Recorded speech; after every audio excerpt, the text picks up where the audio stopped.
Welcome back. इस video के अंदर हम बात करेंगे लिंक कंपोनेंट के बारे में। सो गाइस, जो हमारे पास लिंक कंपोनेंट होता है हम उसको जो है वो यूज करके हमारे जो एंकर एलिमेंट्स होते हैं उनको जो है वो कस्टमाइज कर सकते हैं विद द थीम कलर्स और टाइपोग्राफी स्टाइल्स। तो इसको जो है हम प्रैक्टिकली करके देखते हैं। तो उसके लिए मैं यहाँ VS कोड में आ जाऊंगा और यहाँ पे एक नया फाइल जो है वो बना लूंगा MUI लिंक के नाम से।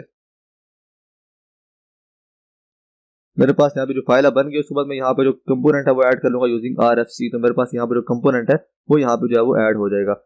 और देन उसके बाद हम यहाँ पे कंपोनेंट्स को जो है इंपोर्ट कर लेंगे। लिंक कंपोनेंट और स्टैक कंपोनेंट को मैं यहाँ पे डिव की जगह स्टैक का जो है वो यूज करूंगा। तो मेरे पास यहाँ पे आ जाएगा स्टैक और साथ में यहाँ पे लिंक कंपोनेंट को भी जो है यहाँ पे इंपोर्ट कर लूंगा। और इसको जो है हमने यहाँ पे कोर लाइब्रेरी से जो है वो इंपोर्ट करा, तो उसके लिए हमें यहाँ पे लिखना पड़ेगा MUI मटीरियल।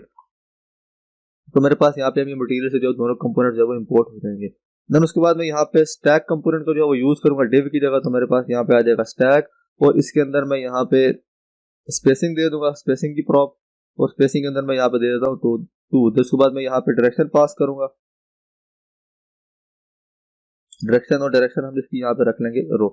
उसके बाद मैं यहाँ पे लिंक कंपोनेंट को जो है वो ऐड कर लेता हूँ। तो उसके सिंपली यहाँ पे जो लिंक कंपोनेंट मैंने ऊपर इंपोर्ट किया है उसको मैं यहाँ पे जो है वो ऐड कर दूंगा। सबसे पहले हम इसको जो प्रॉप पास करेंगे वो होगा हमारा href, मतलब कि जो कि हम लिंक ऐड कर रहे होते हैं वो हम यहाँ पे जो है वो ऐड करेंगे कि हमने उस पेज को कहाँ पे नेविगेट जो है वो करवाना है। अभी कहीं मैं यहाँ पे कहीं भी नेविगेट नहीं करवाऊंगा, तो उसके लिए मैं यहाँ पे सिंपली हैशटैग जो यहाँ पे लिख लूंगा। और उसके बाद यहाँ पर जो भी टेक्स्ट होगा जो लिंक के अंदर शो होगा तो वो हम यहाँ पे लिखेंगे। तो हमारे पास यहाँ पे आ जाएगा लिंक, मैंने यहाँ पे लिख लिया। उसके बाद मैं यहाँ पे इस कंपोनेंट को ऐड कर लेता हूँ यहाँ पे app.js के अंदर। MUI लिंक का कंपोनेंट मैं यहाँ पे जो है वो ऐड कर लूंगा। इसको मैं यहाँ पे सेव करूंगा और जाऊंगा अपने ब्राउजर के अंदर। तो मेरे पास यहाँ पे जो लिंक है वो कुछ इस तरीके से जो है यहाँ पे शो हो रहा है। देन उसके बाद हम यहाँ पे लिंक के ऊपर कुछ प्रॉप्स जो है वो पास कर सकते हैं। उसके अंदर हमारे पास यहाँ पे होता है कलर, अंडरलाइन और वेरिएंट। तो वो सारी प्रॉप हम इसके ऊपर जो है वो पास करके देखते हैं। तो उसके लिए मैं यहाँ पे इस लिंक को जो डुप्लीकेट कर लेता हूँ यहाँ पे नीचे। तो सबसे पहले जो प्रॉप होगी वो हमारे पास यहाँ पे होगी कलर। तो मैं यहाँ पे कर लेता हूँ कलर और इसके अंदर मैं यहाँ पे पास कर देता हूँ, मेरे पास यहाँ पे कलर होता है एरर का। तो मैं यहाँ पे एरर कलर जो है वो पास करूंगा। तो मेरे पास यहाँ पे जो लिंक होगा वो यहाँ पे इस तरीके से रेड कलर को जो है वो हो जाएगा। उसके बाद यहाँ पे हमारे पास होती है प्रॉप अंडरलाइन की, तो वो हम यहाँ पे पास कर लेते हैं। मेरे पास यहाँ पे आ जाएगा अंडरलाइन और अंडरलाइन के अंदर हम बताते हैं कि क्या हमारा लिंक जो है वो अंडरलाइन होना चाहिए कि नहीं। तो मैं चाहता हूँ कि मेरा यहाँ पे जो लिंक हो वो होवर के ऊपर जो है वो अंडरलाइन हो। तो उसके लिए मैं यहाँ पे कर लूंगा होवर। उसको मैं यहाँ पे सेव करूंगा, जाऊंगा अपने ब्राउजर के अंदर। तो मेरे पास यहाँ पे जो लिंक है वो सिर्फ होवर के ऊपर जो है वो यहाँ पे अंडरलाइन जो है वो हो रहा है। अगर मैं चाहता हूँ कि यहाँ पे ये हो ना हो इसके लिए अंडरलाइन, तो उसके लिए मैं यहाँ पे जो है वो नन कर दूंगा। तो मेरे पास यहाँ पे जो लिंक होगा वो अभी यहाँ पे जो है वो अंडरलाइन जो है वो नहीं होगा।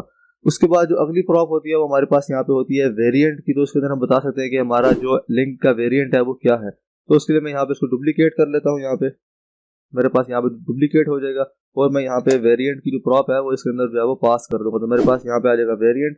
लेट्स से कि मैं यहाँ पे लिख लेता हूँ H1 में यहाँ पे जो वो लिखूंगा। तो इसको मैं यहाँ पे सेव करूंगा और जाऊंगा अपने ब्राउजर के अंदर। तो मेरे पास यहाँ पे जो लिंक है वो भी H1 की तरह जो है वो यहाँ पे शो हो रहा है।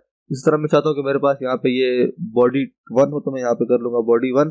तो फिर जो लिंक होगा वो मेरा बॉडी 1 वेरिएंट के अंदर जो यहाँ पे शो होगा इस तरीके से। तो इस तरीके से जब आप लिंक कंपोनेंट को यूज करके अपनी वेबसाइट के अंदर नेविगेशन वगैरह जो है वो इजीली करवा सकते हैं। हम सिंपली यहाँ पे href के अंदर जो भी हमारा राउट होगा हम इसके अंदर जो है वो यहाँ पे पास कर देंगे। तो आई होप कि पूरी कॉन्सेप्ट समझ आ गया होगा। So see you in the next video.